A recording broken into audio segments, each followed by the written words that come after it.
yaitu kondisi layan atau tahap servis. Berarti udah ada beban luar kan ya. Nah, kalau udah ada beban luar berarti udah ada dead load dan live load. Jadi di sini saya tulis dead load, live load. Nah, ini tadi yang saya bahas. Kalau misal ya ini pre-stressing force. Jadi ini adalah gaya prategang.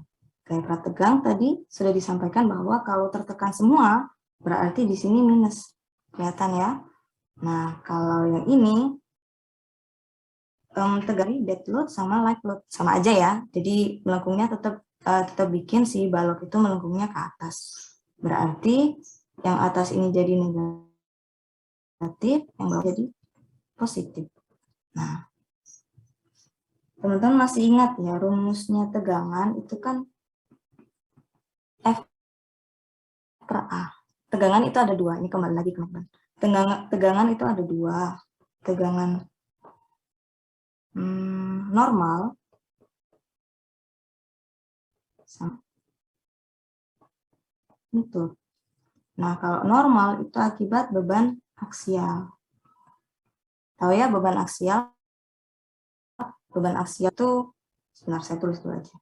Nah, kalau tegangan lentur itu akibat beban lentur. Atau beban lateral. Atau beban geser. Sama aja intinya. Cuman kadang-kadang kita namanya beda-beda. Nah, itu tergantung sama beban yang dia terima. Beban itu ada dua. Itu tadi beban aksial sama beban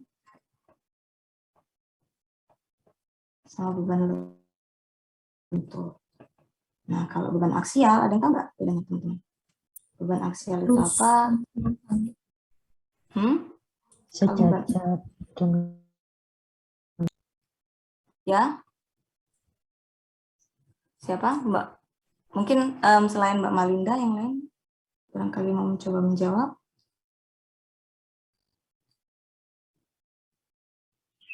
Ada yang mau mencoba menjawab lagi? Oke, coba saya panggil. Sambil browsing nggak apa-apa teman-teman. Mas Kamal Fikri. Kira-kira beban aksial itu apa, Mas? Yang tegak lurus dengan sumbu hidup. Tegak lurus berarti yang di sini, yang satu atau yang dua? Yang satu. Itu beban aksial ya. Kalau menurut Pramudia Febrianti ada nggak ini? Iya, Bu. Kok kayaknya nggak kelihatan ya wajahnya? Kalau aksial, yang satu apa yang dua? Menurut saya, aksialnya itu yang nomor satu, Bu. Yang aksial yang nomor satu. Oke. Kalau Mas Hubertus? Ya Bu, menurut saya yang aksial itu nomor 2, sedangkan yang lentur yang nomor 1 Bu. Betul, Mas. NPM berapa, Mas? 1878 Bu. Oke. 1878 ya. Jadi kalau aksial itu yang nomor 2.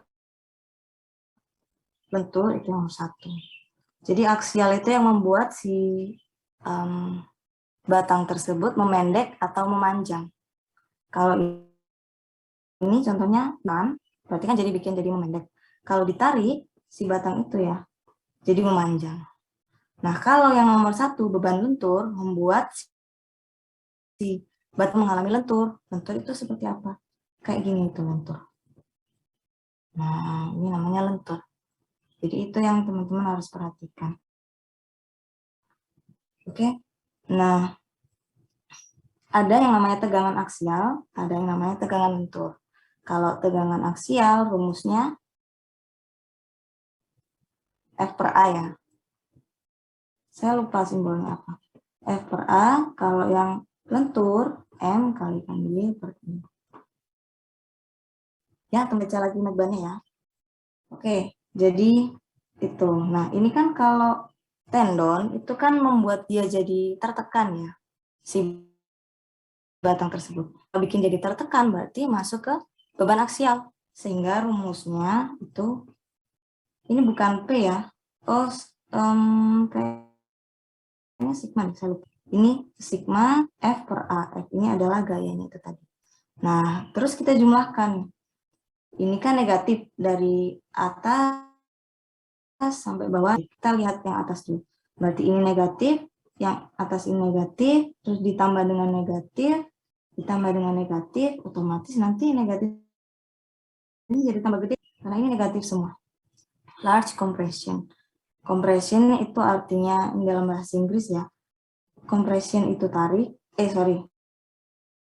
compression itu tarik. Tension itu tarik. Jadi kalau bahasa teknik, tekan sama tarik bukan push and pull ya. Beda. Kalau tekan itu compression, tarik itu tension. Oke, nah terus yang sisi bagian bawah, ini negatif, ya kan? Ini negatif ditambah sama positif, berarti kan dikurangi. Negatifnya jadi semakin kecil. Ditambah lagi sama positif, berarti negatifnya tambah semakin kecil, berarti berkurang ya. Nah, bisa kemungkinan akan mendekati 0. Very little or no tension. Tension itu tarik. Nah, ada kemungkinan kalau nanti ini bisa ada tariknya. Iya, tariknya itu kecil sekali. Tarik itu positif. Nah, ini tadi makanya dibilang itu kan sedikit. Jadi kemungkinan bisa tensinya atau tariknya itu nilainya kecil, bahkan mungkin 0, mendekati 0. Nah, beton protekan itu yang baik adalah mengalami tegangan tekan sepanjang tampang. Jadi sebisa mungkin nggak ada nilai positif. Jadi nggak ada bagian yang mengalami tarik. Atau boleh mengalami tarik skala yang sangat kecil. Jadi masih diizinkan. Itu ya, jadi beton protekan itu harus tekan. Namanya beton protekan harus tekan. Tegangan tekan gitu ya. Nah sekarang, kalau misalnya yang ini, yang tendonnya di bawah. Nah ini kan sama ya. Oke. Nah, ini tadi yang sudah saya sampaikan. Ini kalau misal ada saat di mana dia juga mengalami tegangan tekan di seluruh penampang, yang ini tadi ya. Karena akibat ini kan tetap dia sama artinya dia ada beban aksial kan ya. Karena dia kan nekan si tendon ini kan bikin jadi ada beban aksial. Karena ada beban aksial, rumusnya tetap ada ini. Nah, kalau yang ini Y per I, teman-teman. Artinya sama. Ini yang tegangan lentur. Saya lupa lentur itu simbolnya apa ya. Saya cek dulu.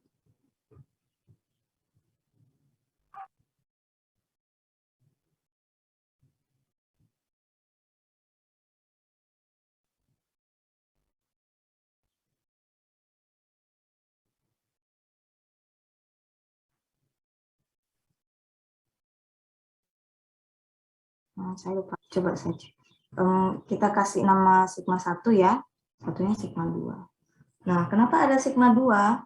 Karena si yang MY per I ini si beton itu jadi melengkung ke atas.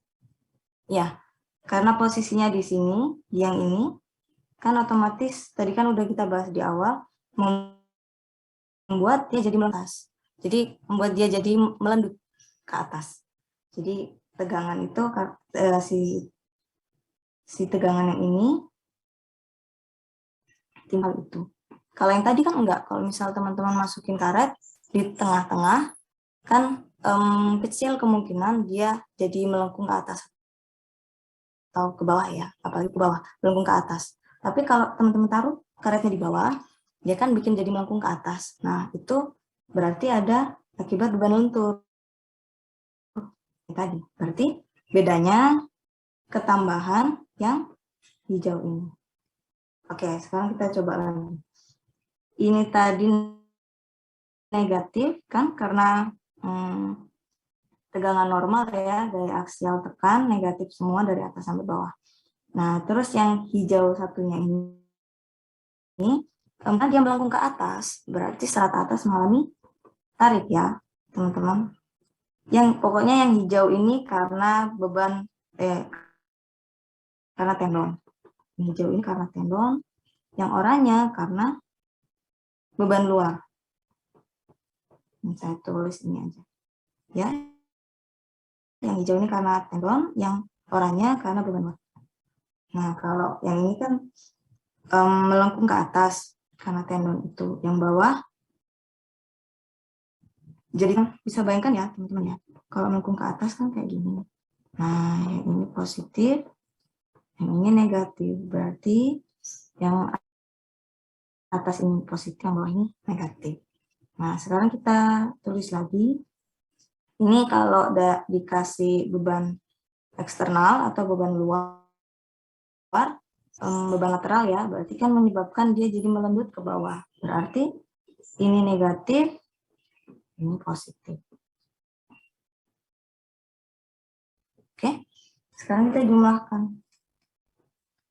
Ini yang atas ini negatif, yang ini saya abaikan dulu ya, yang ini coba saya. Yang atas negatif, terus ini ditambah sama yang orange ini negatif juga, ini negatif juga. Nah, kalau seperti itu kan hasil ini ya, sama persis kayak yang atas ini kan ya. Nah, terus ternyata karena tendon yang dipasang di bawah itu tadi, menyebabkan ditambah jadi positif. Berarti kan ini jadi lebih kecil ya. Nggak mungkin sepanjang ini kan ya jadinya. Jadi kemungkinan karena ditambah positif, kurang. Jadi nggak sepanjang ini, mungkin bisa di sini lah. Gambarnya mungkin bisa di sini. Ya, jadi intinya tegangan yang di sisi atas akan tekannya jadi lebih kecil. Nah, oke, sekarang kita coba yang bawah. Nah, yang ini negatif, habis itu ditambah positif, saling mengurangi, ditambah lagi positif, saling mengurangi. Anggaplah yang ini tadi akhirnya dapat nilai 0. Ya, ini positif, satunya ini negatif, terus ketambahan positif saling mengurangi, hasilnya 0. Biar mudah ya, hasilnya 0. Terus ditambahlah sama ini, negatif. Ini. Berarti yang tadi hasilnya 0, ketambahan negatif, berarti nilainya jadi negatif. Ya, kalau yang ini 0 atau bahkan mendekati bisa jadi positif, walaupun nilainya kecil. Nah, kalau yang tadi, karena center of gravity, karena tendon yang menyebabkan dia ketambahan nilai negatif, berarti ke sini ya, punya nilai negatif. Nah, gambarnya jadi kayak gini. Nah, smaller compression, jadi tegangan tekannya lebih kecil dari yang sebelumnya. Terus ini small compression, jadi nggak 0 lagi atau bahkan mengalami gaya tarik walaupun skalanya kecil. Nah, dari kedua kasus ini kira-kira lebih baik yang mana? Antara tendonnya kita pasang tepat di titik berat atau tendonnya kita pasang di sini, di jarak ya, namanya eksentrisitas. Jadi jarak dari titik berat ke tendon ini. Kita namakan eksentrisitas. Kira-kira bagus yang mana? Yang ke satu atau yang kedua? Yang ke teman-teman. Yang ada eksentrisitasnya, Bu. Yang kedua tuh. Siapa? Yang kedua. Yang jawab tadi. Oke, Mbak Malinda. Selain Mbak Malinda, tadi yang satunya jawab? Ya, Bu, yang kedua sama yang ada eksentrisitasnya. Oh, Mbak Malinda sama Fabila. Selain itu, teman-teman, coba kira-kira kenapa seperti itu? Ada yang mau mencoba menjawab? Coba selain Mbak Malinda sama Mbak Fabila. Saya, Bu. Oke, Mas Kamal. Yang lebih baik yang kedua yang di bawah itu. Kenapa, Mas? Kemungkinan untuk cracknya lebih lebih kecil karena di situ masih ada tegangan tekannya. Crack itu kalau Tarik mengalami tegangan. Oke, betul. 1969 ya. Nah, betul ya. Jadi kalau ini kan seperti yang sudah disampaikan, beton pratekan itu kan seharusnya yang bagus itu semuanya mengalami tekan. Nah, kalau ditaruh di tengah-tengah tendonnya, ada kemungkinan dia jadi ada tariknya, gitu walaupun kecil. Sebetulnya nggak apa-apa, asalkan tidak terlalu besar. Nah, kalau dibandingkan Pak ini, dia kemungkinan untuk mengalami tarik nggak ada ya, maksudnya lebih kecil, malah mungkin kemungkinan nggak ada karena cenderung memiliki nilai yang negatif, tegangannya tekan gitu. Jadi lebih baik tendonnya dipasang memiliki jarak tertentu dari titik berat. Oke. Nah, ini keunggulannya beton prategang atau pratekan. Yang pertama, penampang lebih. Oke. Jadi kalau beton bertulang, teman-teman, itu kan beton konvensional ya. Jadi misal kita kasih P sebesar 10 kilo, katakanlah dimensinya berapa ya?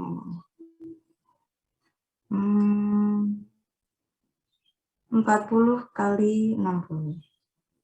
Ini kalau RC, toren concrete ya, beton bertulang konvensional. Nah, kalau yang PC, saya bilang PC ya, biar nggak kepanjangan, atau pre-stress concrete, beban yang sama, sorry. Ini harusnya lebih kecil, bisa dimensinya bisa jadi lebih kecil, walaupun sebenarnya beban yang dipikul sama dan bentangnya itu sama panjang. Ini katakanlah panjang bentangnya 5 meter ya. 5 meter, dipikul juga 10 kilo. Tapi si dimensinya itu bisa lebih kecil. Mungkin bisa 40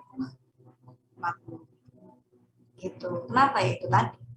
Karena ini tadi yang awal lebih efektif ini ya. Nah, ini ya alasannya. Jadi bisa lebih ramping. Terus yang kedua, struktur lebih ringan. Jadi kalau lebih ramping,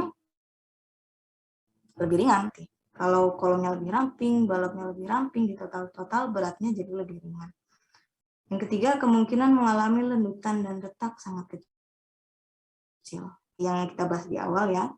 Lalu lebih tahan terhadap korosi. Nah, kalau retak, kita ambil yang ini, yang RC, reinforced concrete, ada retak di sini. Nah, kalau retak, ini berarti airnya kan bisa masuk ya melalui celah-celah retak ini. Nah, airnya masuk, kena ke reinforcement itu tulangan, kena ke tulangan berarti tulangannya bisa jadi korosi. Korosi itu karat ya. Jadi tulangannya bisa berkarat karena kena tadi. Gitu. Lalu yang kelima, memiliki kemampuan yang lebih baik dalam menahan gaya geser dan puntir. Oke, gaya geser, teman-teman tahu ya. Jadi gaya geser itu ada akibat beban lateral, puntir itu yang kepuntir. Jadi karena si PC ini udah ketekan, punya gaya tekan, jadi dia lebih kayak padat gitu ya. Jadi kalau mau kena gaya putir, lebih bisa bertahan gitu lah istilahnya. Nggak rentan gitu. Itu 5 keunggulan yang di-highlight. Ada keunggulan lainnya tapi tidak saya sebutkan. Jadi ini 5 keunggulan yang penting ya, maksudnya yang utama. Oke, sampai sini ada yang mau didiskusikan teman sebelum kita lanjutkan ke subbab yang berikutnya. Tinggal ada? Cukup ya. Nah, Terus ada yang namanya klasifikasi beton prategang atau beton prategang. Ada yang namanya pratarik, ada yang namanya paskarik. Ada yang tahu nggak teman-teman bedanya? Saya kasih waktu 5 menit buat teman-teman untuk mencari tahu. Silakan. Ini 1344 berarti saya bulatkan 1350. Silakan dicari tahu perbedaan antara beton pratarik sama paskatarik. Oke.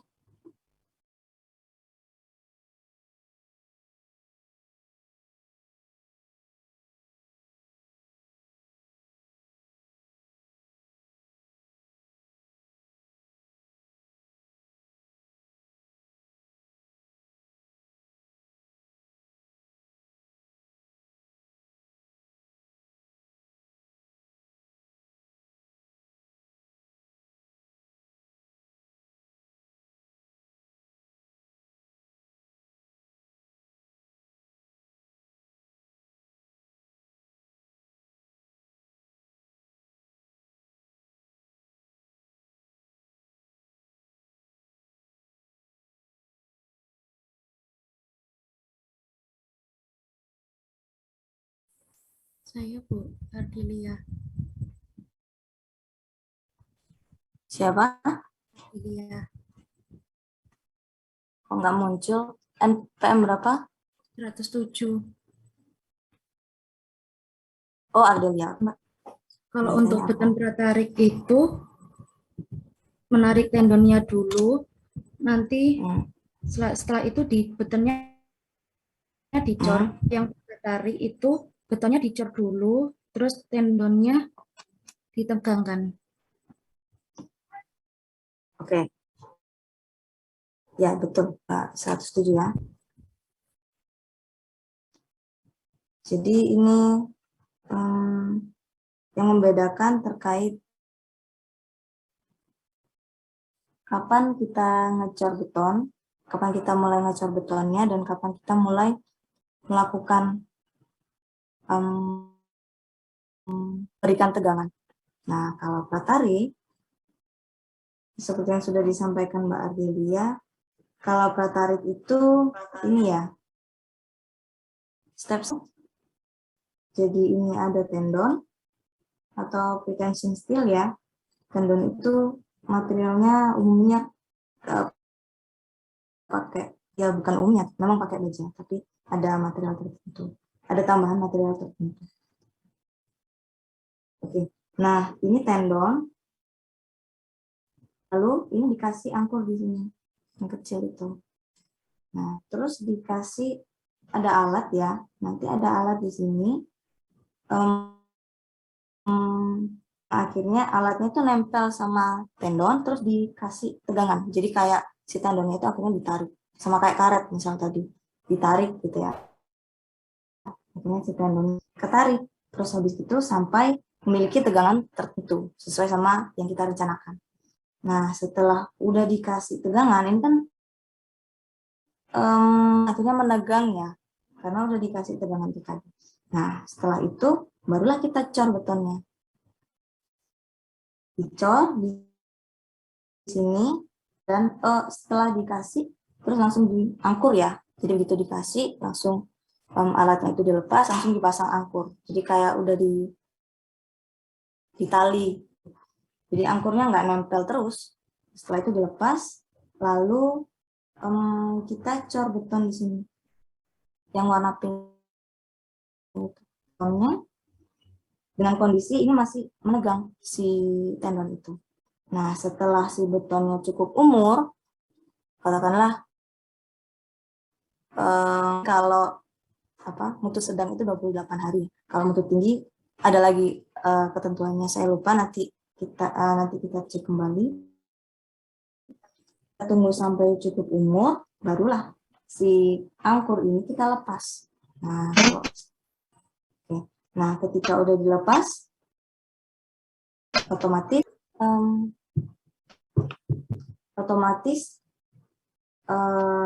tegangan yang dari tendon itu pindah ke beton, menyebabkan betonnya yang warna hijau ini jadi sedikit melengkung ke atas, atau istilahnya chamber ya teman-teman. Mungkin kalau teman-teman menemukan istilah ini, itu artinya melengkung ke atas. Ya, gitu. Jadi itu kalau pretension atau pratarik. Nah, kalau post-tension atau pasca tarik, post-tension ini pratarik ya, berarti pra itu kan sebelum. Jadi diberikan gaya tarik, ini kan ditarik ya, si tendonnya ditarik, tapi betonnya nanti setelah tendonnya ditarik, tegangan tarik dari, jangan bingung ya, jadi gini, namanya beton prategang atau pratekan.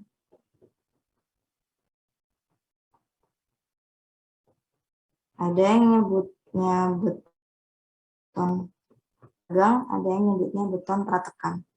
Nah, kenapa kalau kok pratekan? Karena yang mengalami tegangan tekan itu betonnya.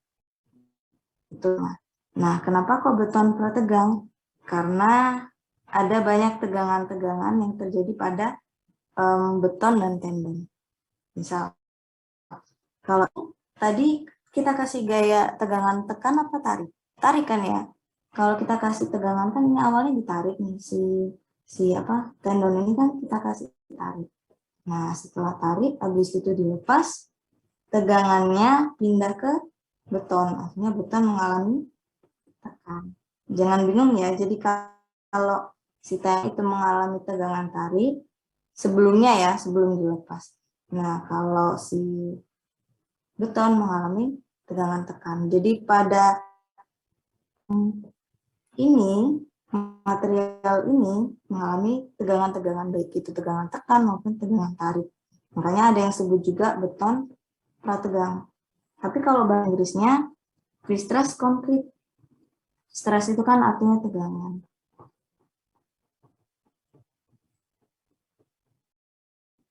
Nah, concrete itu kan artinya beton. Pre-stress ini artinya tegangan. Stress itu kan artinya tegangan. Jadi pre-stress itu di bahasa Indonesia prategang, bukan pratekan. Jadi ada yang nyebutnya prategang, ada yang nyebutnya pratekan. Itu asal mulanya. Ya. Nah, terus pasca tarik. Kalau ini kan tadi si tendonnya dulu ya, yang dikasih si tendon baru betonnya dicor. Nah, tapi kalau pasca tarik, betonnya dulu yang dicor. Jadi betonnya dicor sampai cukup umur baru dikasih tendon. Tapi saat beton dicor itu dikasih selongsong. Jadi selongsong itu kayak bentuknya silinder tapi bolong. Kayak selang ya. Jadi kalau selang itu kan tengah-tengahnya bolong ya. Nah, di dalamnya itu nanti buat dimasukin tendon. Gitu. Jadi kurang lebih segini. Misalnya ya. Nah, kayak gini. Jadi tengah-tengahnya itu bolong. Nanti kalau udah betonnya udah cukup umur barulah dimasukkan tendon di sini. Gitu buat masuknya tendon. Jadi atau bahasa Inggrisnya duct. Nah, jadi ini kita contohnya, tapi di dalamnya ditanam selongsong dulu. Setelah cukup umur, akhirnya tendonnya dimasukkan, satunya ini dijepit, ya bisa dijepit atau diangkur mati. Nah, barulah kita jacking namanya. Jadi si tendonnya ditarik ke tegangan tertentu, lalu dilepas. Itu ya, jadi itu perbedaannya pratarik sama pasca tarik. Nah, udah selesai materinya. Ini yang tadi udah kita bahas. Tahap transfer, tahap servis. Nah, tahap transfer itu tadi ya, waktu masih belum difungsikan. Jadi, untuk metode pratarik, terjadi pada saat angker dilepas dan gaya prategang ditransfer ke beton. Intinya sama. Jadi terjadi pada saat beton sudah cukup umur dan dilakukan penarikan ke prategang. Jadi tahap transfer itu ketika si tendon itu diberi tegangan pakai alat itu tadi, di jacking itu tadi. Jadi lalu dilepas. Jadi setelah udah dikasih tegangan baru dilepas, terus tegangan dari tendon pindah ke beton. Jadi ketika tegangan dari beton pindah ke beton, itulah yang dinamakan tahap transfer.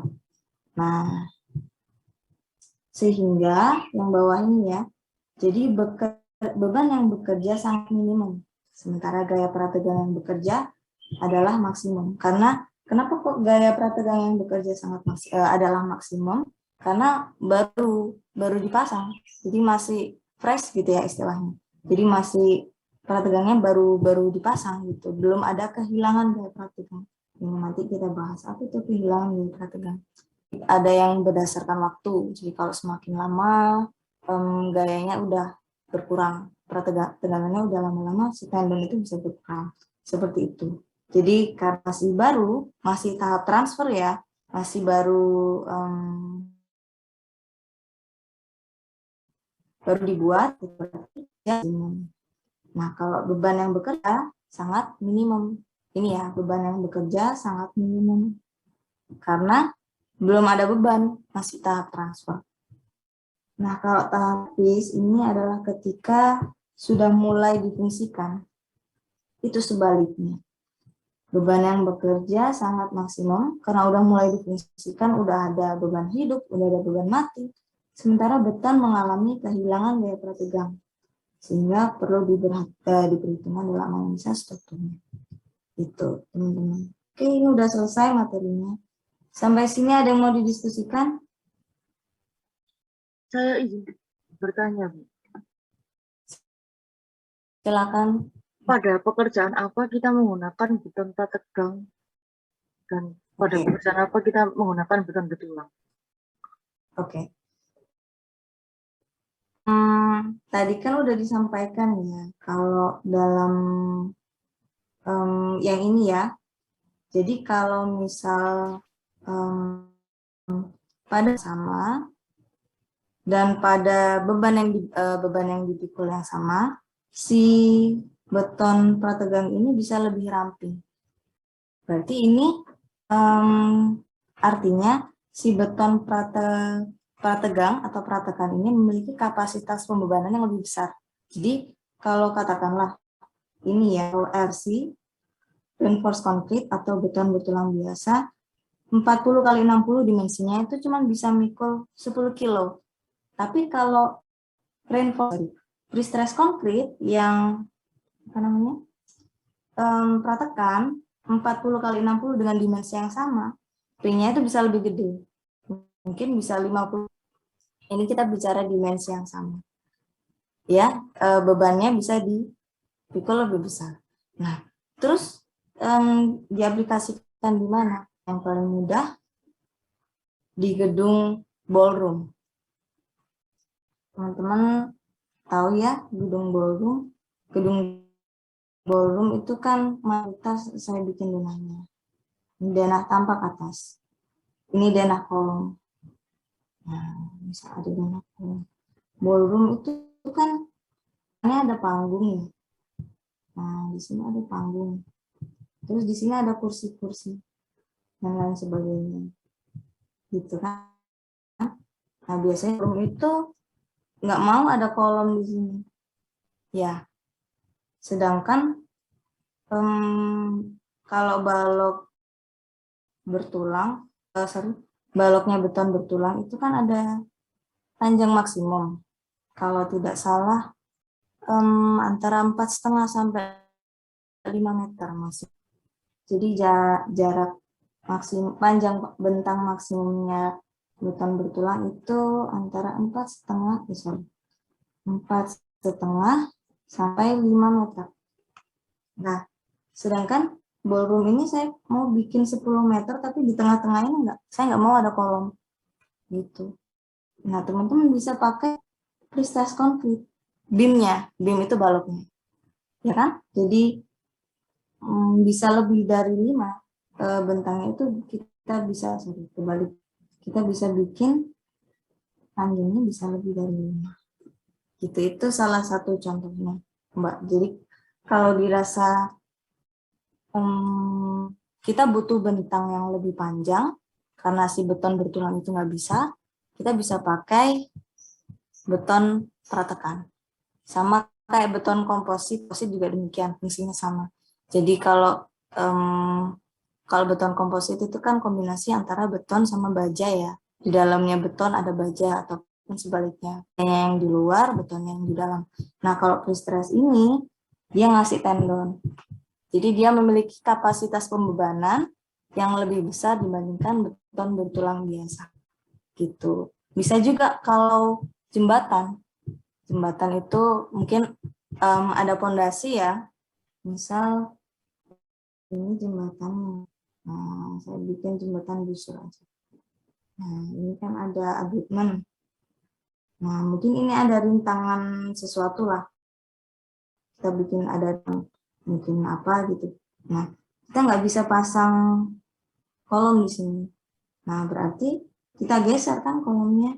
Sorry, bukan kolom. Fondasi ya. Jadi kayak perjalanannya. Nah, berarti ini kan bisa jadi lebih panjang. Kita pakai pre-stress bisa. Girder sih biasanya bukan jembatan busur. Jembatan girder. Bukan busur ya. Busur itu dari baja. Di jembatan girder juga bisa kita pakai pre-stress biasanya. Bisa pakai pre-stress, bisa pakai beton komposit juga bisa. Gitu, Mbak. Jelas?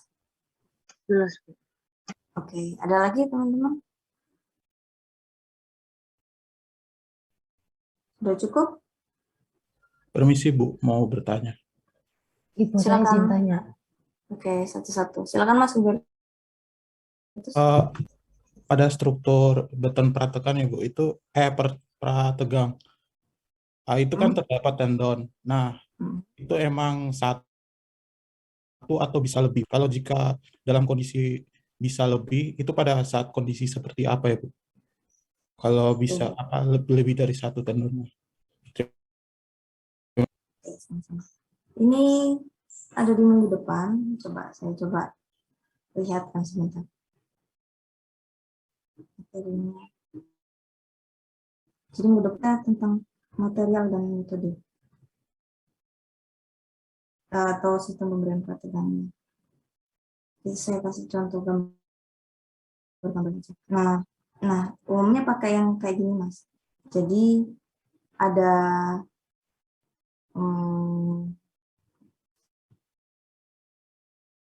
beberapa strand ya kita bilang. Kalau yang satu lembar, satu kawat tunggal ya, misalnya ini ya nomor 1 itu strand memang kita bilang. Nah, ini kalau prategang terdiri dari beberapa strand. Jadi yang satu ini kan kayak tulangan ya. Nah, kayak yang satu bar, satu strand ini. Oh, sorry. Ini wire kita bilang kebalik. Jadi kalau yang satu wire kita bilang. Nah, kalau strand itu terdiri dari beberapa wire.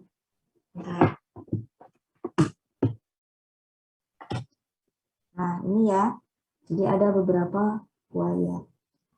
Jadi seperti itu. Nah, kondisi seperti apa itu tergantung sama perhitungan. Jadi mungkin setelah ini teman-teman bisa coba cari di YouTube ya, kan banyak. Ada yang dia itu bikin kayak gini.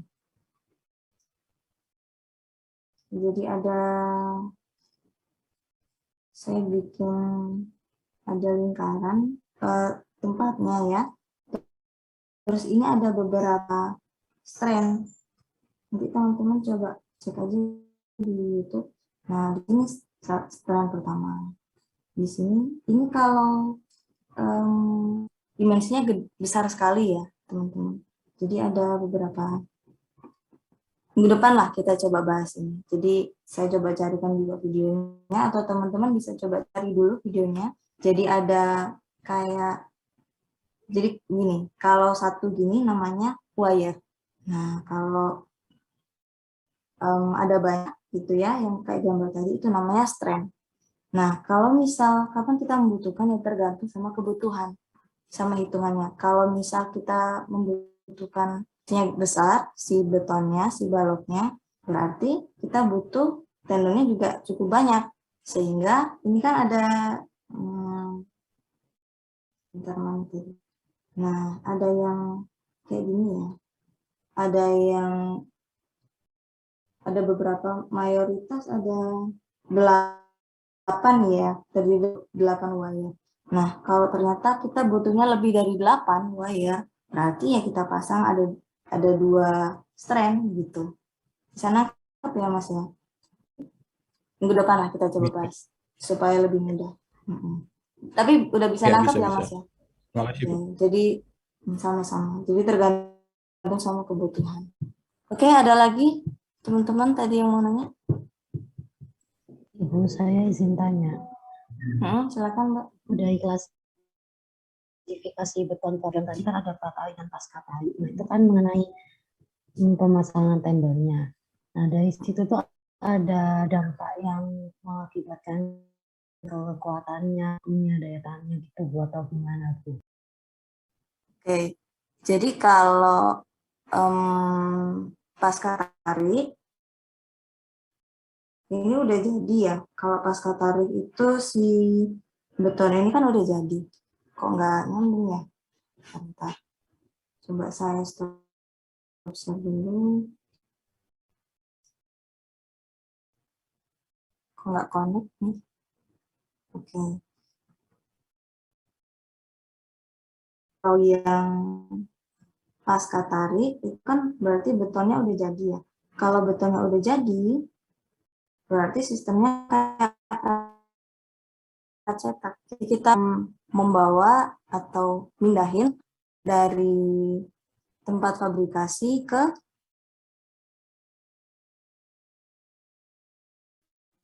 site atau ke lapangan. Nah, itu kan berarti dalam waktu pemindahan itu. Jadi karena beton siluan,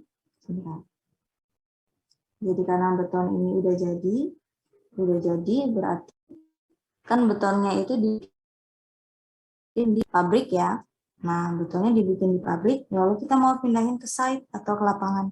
Berarti kan ada alat transportasi khusus yang harus memindahkan itu.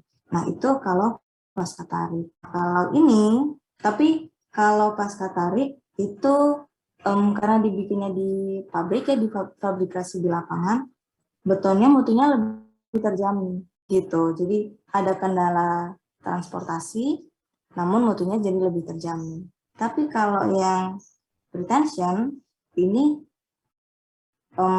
bawa molennya aja dicornya di lapangan, tapi mutunya tidak seterjamin yang ini, seterjamin tarik gitu Mbak Fabila. Oke, cukup ya. Ada lagi yang mau didiskusikan teman-teman? Permisi Bu, saya Siapa? Hafisuddin. Oke, silakan Mas.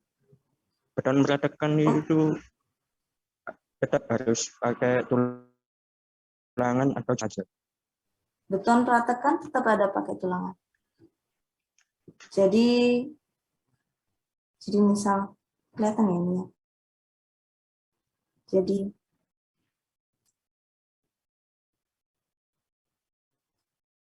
ini alat tulangannya. Nah, ini ada sengkangnya ya. Sorry. Ini kan. Nah, tendonnya bisa dipasang di sini atau bisa dipasang di sini. Yang jelas tidak di luar ini karena ada jarak tertentu dari sini dari tendon. Jadi nggak boleh terlalu mepet dengan tepi di luar ini. Jadi biasanya nggak dipasang di luarnya sengkang. Jadi ada di dalam sengkang. Nanti kita belajar itu. Jadi ada jarak kita nanti cari jarak yang tepat buat masang tendonnya itu di titik mana, berjarak mana dari ini. Nanti ada materinya sendiri. Tapi kalau saya ngajar itu ya, soalnya kan saya ngajar sampai sebelum UTS. Nanti kita coba lihat aja.